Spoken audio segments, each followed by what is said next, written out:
Gérard Lanvin coule des jours heureux de l'autre côté de la Méditerranée. Depuis des années en effet, l'acteur est installé à Marrakech avec son épouse, Jennifer. Pour lui, le choix de cette ville a presque été une évidence, comme il le confie dans les colonnes de Téléstar, dans une interview à retrouver dans le numéro d'En Kiosque ce lundi 16 mai. S'il a décidé de quitter la France pour le Maroc, c'est en grande partie pour la qualité de vie qu'il peut s'offrir. Là-bas, notre maison avec un terrain, un potager et des poules vaut le prix d'un 2 mètres carrés à Paris, plaisante Gérard Lanvin. Et l'acteur est tombé amoureux du pays. Les gens sourient. J'aime les odeurs, faire du vélo à la campagne et le soleil fait du bien au moral, à la peau, ainsi qu'aux genoux et aux épaules, où je commence à avoir mal. Normal, à 71 balais, plaisante-t-il auprès de Téléstar.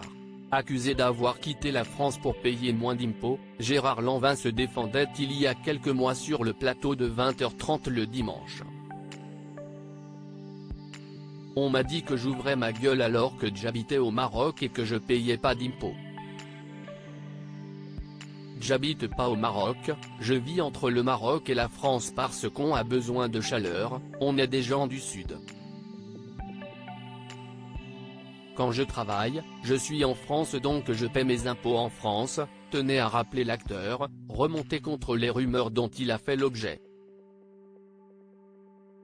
Pas du genre à se dérober lorsqu'il s'agit d'évoquer un sujet polémique, Gérard Lanvin tenait à clouer le bec à ses détracteurs, je dis ça pour détendre tous ceux qui sont obsédés par ça. Je ne regarde pas les réseaux sociaux donc ils peuvent baver sur moi, ce n'est pas mon problème.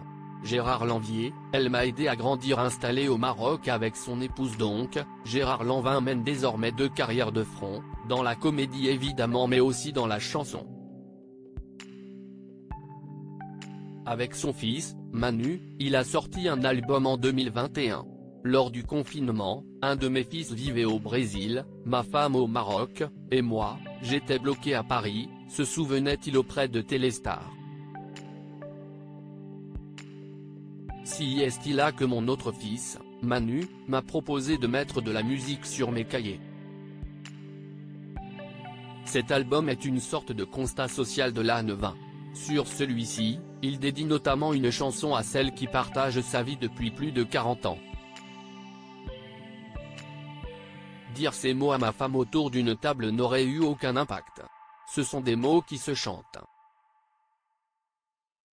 Je suis fier de lui rendre hommage, confie Gérard Lanvin dans nos colonnes.